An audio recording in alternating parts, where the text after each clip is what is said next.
Hello everyone and welcome back. In today's tutorial, I'll show you how to master DeepSeek. Whether you're a beginner or you've already used DeepSeek before, this guide will help you get better results and use its features more effectively. So let's get started.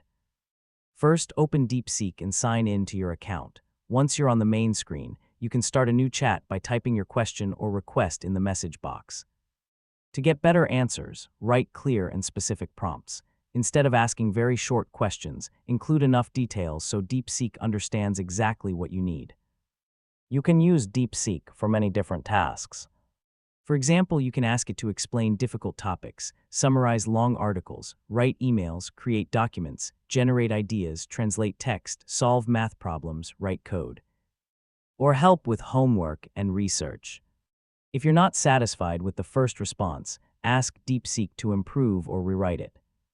You can also request a shorter version, a more detailed explanation, or ask it to respond in a different style or language. When working on a large project, keep everything in the same conversation.